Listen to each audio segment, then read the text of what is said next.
Hey, it's John from Tinderbox Arts. So today I'm going to make a video designed for newbies. If you're an experienced mechanic, you're probably not going to learn too much, but I want to try to encourage newbies to start doing some of their own maintenance. So I'm going to focus today on changing your own oil. I'm going to try to go over all the details that I see come up in the forums and try to make it easy for you.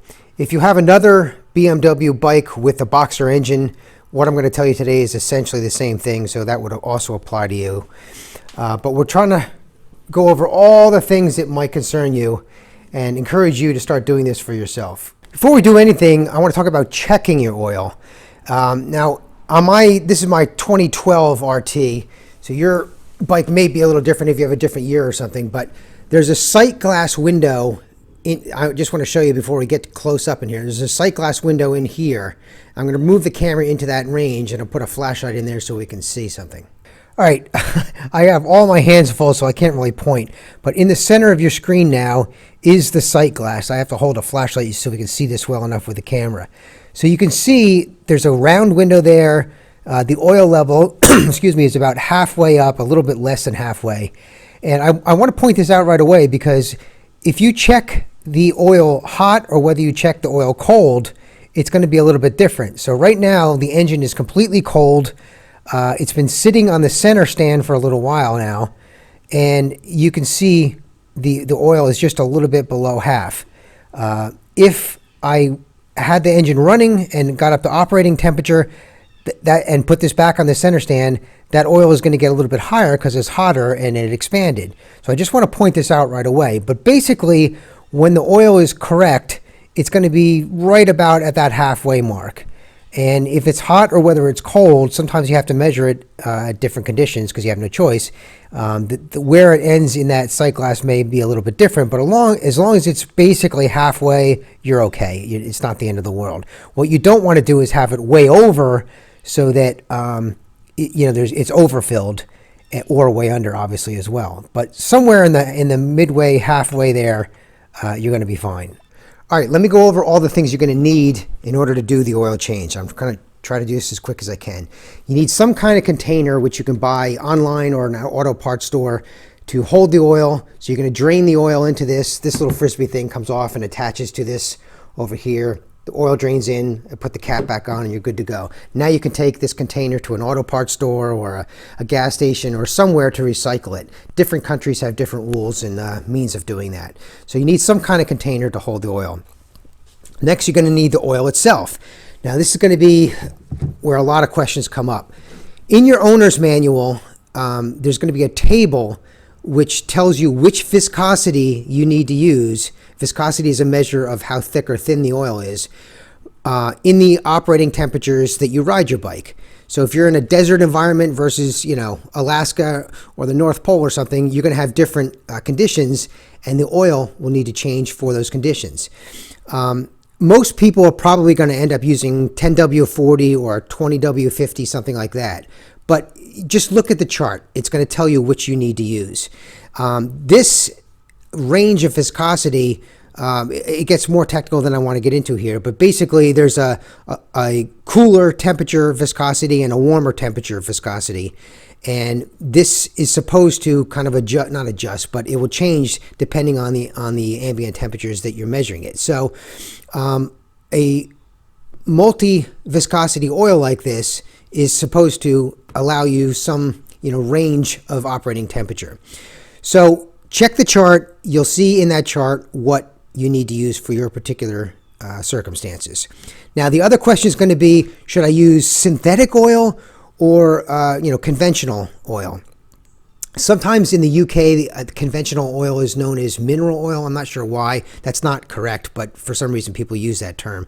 Anyway, look, there's only one functional difference between conventional oil and synthetic oil, and that is synthetic oil has the ability to maintain its viscosity under greater abuse, basically, than conventional oil. So if you are running, very hot temperatures, this is not going to break down, full synthetic is not going to break down as easily as conventional. That's really the only functional difference between the two. You're going to see all sorts of stupid things online about how synthetic oil, you know, leaks out more easily, or what else have I seen? That you should run conventional oil for a certain amount of miles before you switch to synthetic, and all these weird things. It's all bullshit. There's nothing...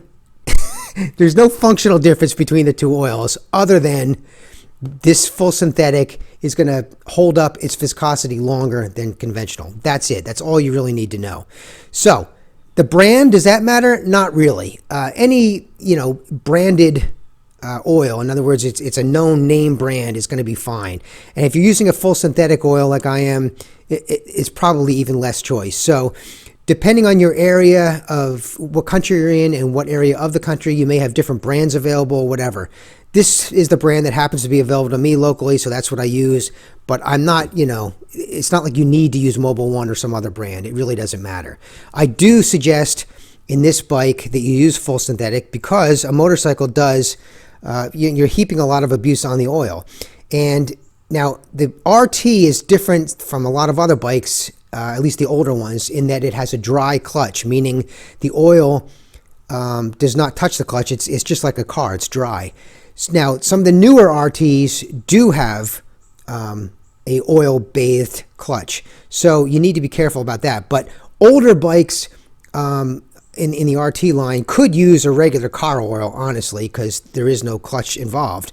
The newer bikes, you need to use a motorcycle-specific oil. But in my case, even though I do have a dry clutch, I just use the motorcycle specific oil because that's what's available to me. I can get it in the right viscosity range, and I know it's going to work fine. So that's what I use, but don't get hung up on the brand. Don't get hung up on conventional versus full synthetic. I would use full synthetic unless you have a real budget problem. But other than that, don't get too excited about it. So you need the oil. How much oil?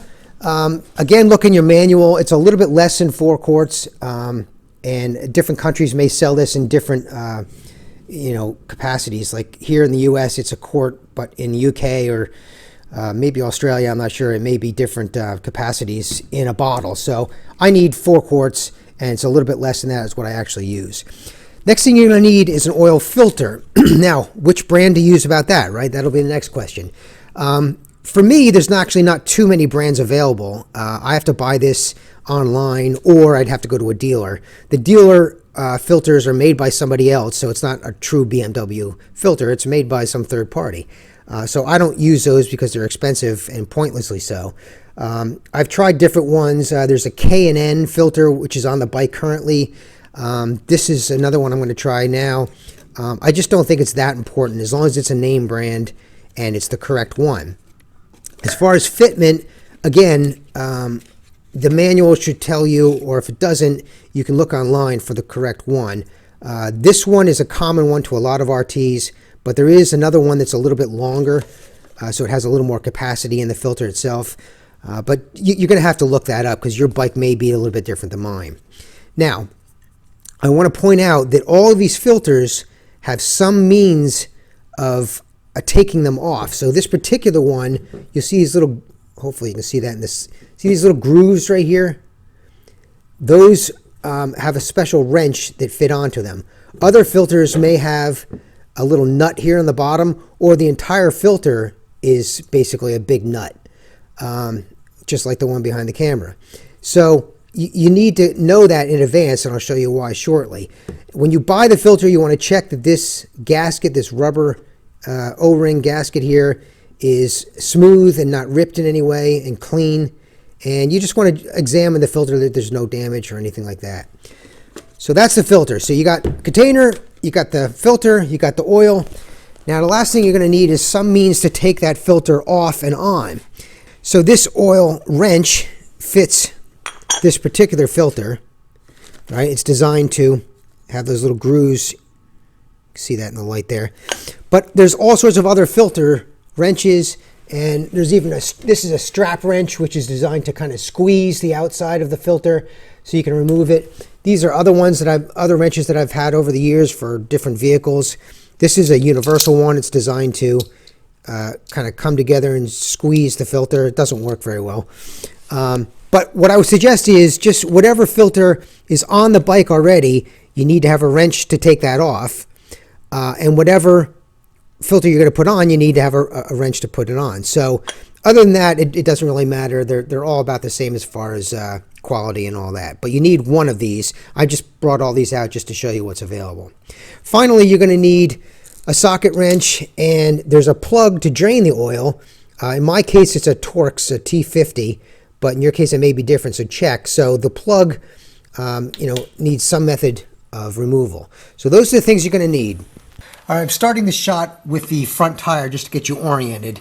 If I move back from the front tire, there's my exhaust, and I'm waiting for the camera to catch up. Now I have these crash bar protection, so you may not have those, but just behind that in this, I'll call it the left corner of the engine, is your oil filter. Now this one, as I said, is a K&N style, so it has this little nut on the bottom, which I can use just a regular socket to loosen. You don't want to use that to tighten, by the way, because it could tear loose, but to loosen, you'll use a regular socket. So let me try to get this camera under here. I'm gonna wait for it to catch up. There we go. So here's the bottom of the oil filter, right? Now, if I move over a little more, oh God, let's see if I can do this. I'm looking on the camera to try to find it. Where is it? There it is, right there in the middle. So right there is my oil plug. So your oil plug is always going to be in the bottom of the engine because the oil needs to drain out at the lowest point. So that is a T50 Torx, and or Star, sometimes people call it. So I'll loosen that and the oil will start to drain out. There should also be a little washer there, a crush washer they call it, which is basically designed to seal. And in my experience, you can reuse them once or twice, but then you'll need a new one. Some people like to replace them every single time, which is fine, but in any case, there'll be a crush washer there to help seal that. But once I loosen that up, oil is going to start pouring out. All right, this gets a little tricky with the camera, but so I like to drain the oil first. So I just have my Torx wrench, or Torx socket here. Other people like to do the filter first. Honestly, I don't think it matters. So I'm just going to loosen that. It shouldn't be too tight. You never want to monkey these things shut. You really shouldn't have to do that much finessely. Now I'm going to unscrew the rest of it by hand. I'm pushing upward so that when I reach the last of the threads, the oil won't come pouring out, I hope. And then when I feel it get to the end, I'll let go, and the oil will start pouring out into my container. I'll bring this out. I'm not sure this is on camera, but I hope it is. So there is my crush washer. And I should be able to reuse this one, but you got to look at it. If it looks damaged or buggered up, get a new one. It's not worth it. So that oil is going to drain out. It probably takes, the worst of it is over in a few minutes, and then it takes a little while to finish up. All right, it's been about 5 minutes. It's still dripping out a little bit, but there's a point of diminishing returns here. So I'm just going to move this out of my way a little bit. Now, to put this back in, the crush washer, if you have a new one, great. If you have an old one, again, double check it, make sure it's clean, no dirt, no anything on there. And I'm just by hand, I'm going to insert it and start it. I'm doing this left-handed, which I don't normally do. So I like to get it just started a little bit, a few threads, which stops the oil from dripping. And then I'll get a rag in there and just clean off the mating surface where the crush washer will sit. And remember, it's a special kind of washer. It's made of aluminum or copper, so it's meant to crush. You can't use a regular washer there. All right, so I'm just going to clean that off, and then I can move the oil thing out of the way, the container out of the way. I'm going to finish turning this in by hand until it hits bottom or top, if you want to look at it that way. Then I'll take my wrench and tighten it. Now watch what I'm doing here. I haven't done anything yet, so that's where it hits. And that's about all I did. That's not even, I don't even know what that was. It's less than 1/8 of a turn. All right, you'll feel how tight you need to go, but you don't want to, if you're in here, with your feet or something, pushing that much pressure on it, it's too much. So just enough to crush the washer. You can see how little I turned that. I did it with one hand. This hand was just steadying the wrench, and that's all you got to do. That's enough. And I'll take my rag and I'll just make sure all that oil is wiped clean.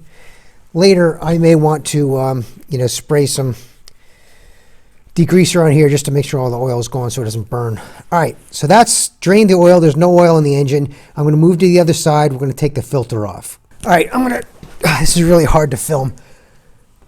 So here's my filter, right? This is my crash bar going up here. Here's the filter. And this particular one has a nut on the bottom. It's made by K&N. So I'll use a socket wrench to get into that nut.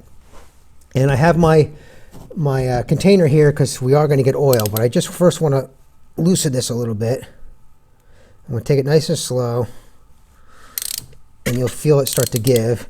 And then I want to get that bucket under there as soon as I can. As soon as it starts to get loose, now I can do the rest by hand. You kind of see that spinning, I think. And I'll get some oil dripping out shortly. Here it comes. All right, and then I'll just bring that right down and into the container. And find my rag so I can clean my hand off. All right, so that's going to drain out for a little bit here. It won't take too long. And I'm going to clean my hands off and set up the camera here to show you some other things. I wanted to show you something here comparing the old one to the new one. I always do this, even though, try to get this on camera. Where are we? There we are. You always want to check to make sure that the internal parts here that you don't normally see that are screwed to the engine block are looking the same between the old and the new filter, just to make sure they are, the new one is the correct filter. So let me put this back down. So I always check, where am I? This area right here to make sure that looks the same. Sometimes this area is concave or convex, and that can make a difference. Now in this particular engine, it's generally not a problem, but just something to think of in the future. And like I said, you want to make sure this rubber O-ring or gasket is in good shape, not ripped or torn or anything like that. Now, I'll explain one other little thing here. So this oil filter, when it's installed, sits like this vertically. And when you first start the engine after doing an oil change, this filter would be empty. There's a lot of capacity in there. So as that oil pump starts pumping oil through the engine, this will fill up and then start filtering and send oil to the rest of the engine. But that startup phase, when you first do the oil change, this would be dry and would take some time to fill up. During that time, the engine is starved for oil. So the ideal thing to do is to take the fresh oil. I'm trying to do this on camera, so I gotta be careful. But I'll take the fresh oil and I'll pour it into the filter until it fills with oil. Probably get a little bit more in there. And that way I'm starting out with some oil in the filter, and the engine won't run dry for a short period of time while it's starting up for the first time. So I'll just fill that up. Okay, that looks about right. Now, one last thing I want to do. This gasket, if I put it in dry, has a potential to tear or rip. So I'm going to take some of that fresh oil on my finger and just rub it on that gasket. Don't overdo it. You just need a little bit of oil on there to lubricate the gasket. You don't want it leaking out either. So that's basically set. I have oil in the filter. I've lubricated the gasket a little bit. Now by hand, I can carefully put this on the engine, that threaded stud that comes out. I'll start that and screw it in by hand. Now let me rearrange the camera so I can show you that. Let me move this container out of the way. And this new filter is full of oil, right? So I got to be careful, and I don't want to get dirt in there either. So I'm carefully putting it up there with my left hand. And I want to get it started by hand. Never do this with a wrench because you could bugger up the threads. So once I get it started, you can see it spinning. I can screw that up until it touches and get a few more. So that's, hand tight right now. Now let me reset the camera again and show you something else. All right, boy, this is hard to get on camera. So I fitted here's my socket wrench. I do have a little extension just for ease of access. And then I have this wrench that we talked about before, designed for this particular oil filter. Now, there's an awful lot of power behind a socket wrench, more than you need for this little oil filter, right? So I'm going to I've already hand tightened this, right? So it's hand tight. and as tight as I can get it just with my fingers. Then I'll fit this wrench up in here onto the oil filter, and I'm not going to turn it that much, and I'm going to go slow, so it'll probably be a quarter turn, maybe a half turn at most. So that's a quarter, that's a half, and it's probably, now I have done this so many years I can do it by feel. It's probably going to be something in that range. And if you don't want to over tighten this, because number one, it'll be hard to get back off, and number two, you might crush that rubber O-ring so much that it will end up leaking. So that's probably enough. So you have this big socket wrench, but you really don't need the power of it. It's just really more for access. Now you're done. The filter is installed. The drain plug and the crush washer are all in good shape. Now we got to put oil in the system. All right, to put oil into the engine, there's this little cover right here, and it has this weird BMW style triangular thing in there, and you need a special wrench to open this thing up. So now you could have an aftermarket one on there, which may look a little different, but this is the stock one. So if you still have your toolkit that came with the bike, this is under the seat now. Mine's located here, and I think most of them were, and there'll be a little holder on here you can loosen up. Take that thing out and see if I can do this left-handed. In this little toolkit should be a strange little looking wrench, which is right here. All right, so if you don't have this and you do have this weird stock configuration, you may have to use, screwdrivers or wrenches or something. You'll probably bugger it up. So I suggest trying to find this thing if you have it. But that fits in there like that. And then if I can do this left-handed, that just loosens that. All right. And then I can take this thing out. One thing I want to mention, every time I take this thing out, there's an O-ring, which you'll see right here. Okay. I think it's supposed to stay in there, but it often comes out with the little nut there. So you may want to take a look for that and make sure you don't lose it and stick it back in the hole there. And also that's something to look at. If that O-ring is old, in fact, this one's feeling a little dry, or not dry, but just hard, and it doesn't have the rubbery feel that it normally has. So you may need to replace that at some point. But anyway, we'll take this off. Now we're going to put the oil in. I just need to get a funnel or something so I don't dribble it everywhere. All right, so I already said mine takes close to 4 quarts. So I'm just going to pour this in, just make sure I don't spill it. Takes a little bit of time. Now, you're not going to just guess and put a certain amount in. What you're going to do is approach where you think you need to be. And when you get pretty close, so in my case, I might do like 3 3/4 quarts, something like that. Then I'll start the engine, run it, make sure the oil filter is filled, turn the engine off, and check with that sight glass. Now you have to let that settle, so it's not like you can just instantly check the sight glass and oh, I need more oil. You'll end up overfilling it. So you just need to be patient, let the oil drain back, go have a cup of coffee or tea, whatever you got to do. Let that drain back, and then you can check the sight glass to see where you are. So approach it. You sneak up on the level, basically, is what you need to do.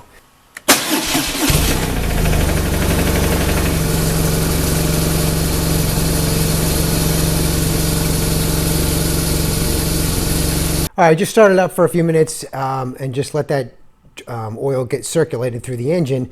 You may have heard on camera when I first started it up for the first 2 or 3 seconds, there was kind of a knocking sound, and that's normal. That's basically the oil getting pumped into there before everything gets situated. So that should go away very quickly, though.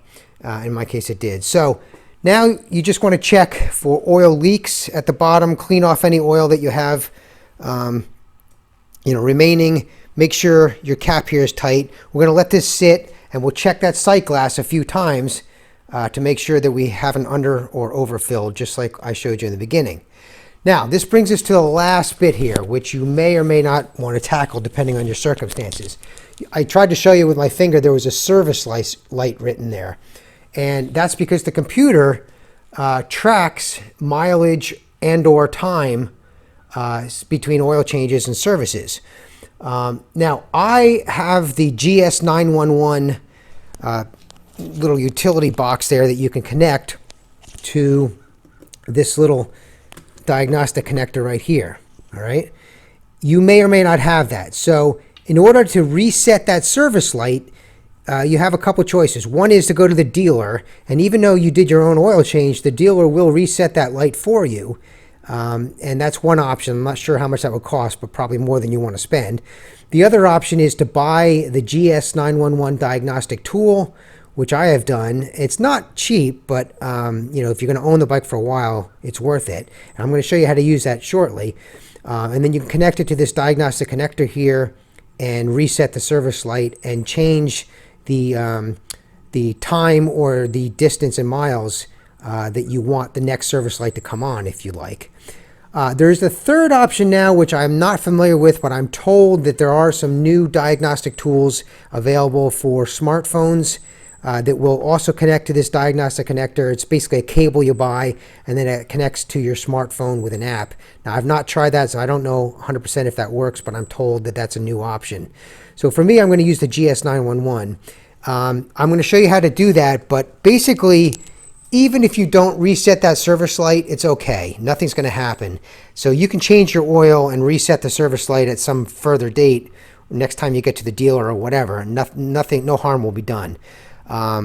So we've completed the oil change. We're all set.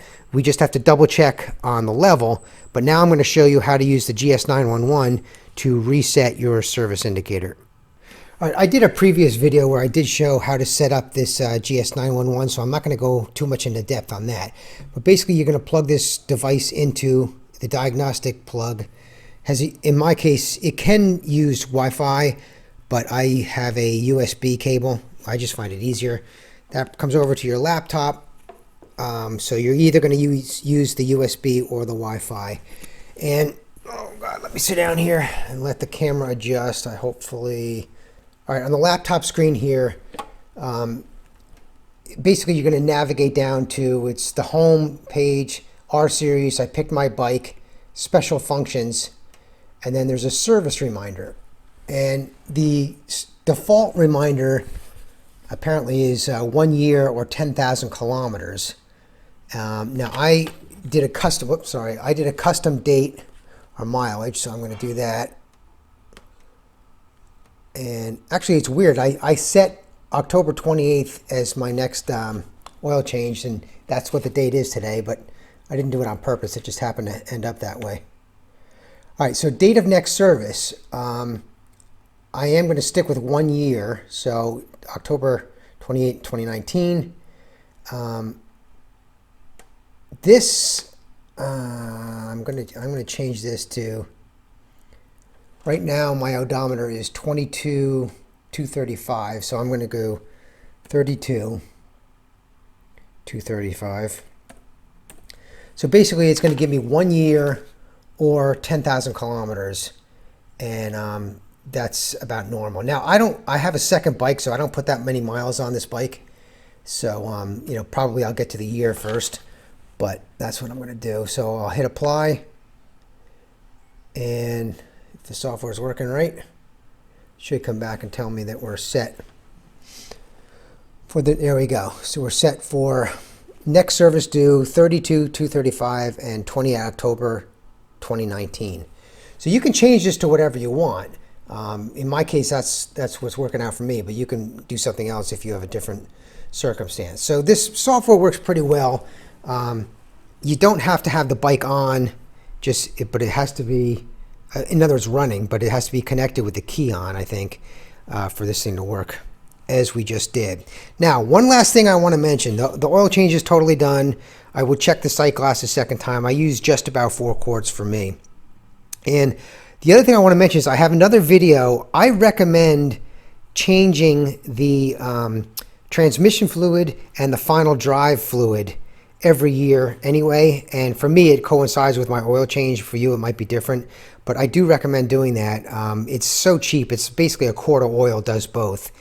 So check out my other video for that. But that concludes the whole oil change, and it probably took you longer to watch this video than it does to actually do the work.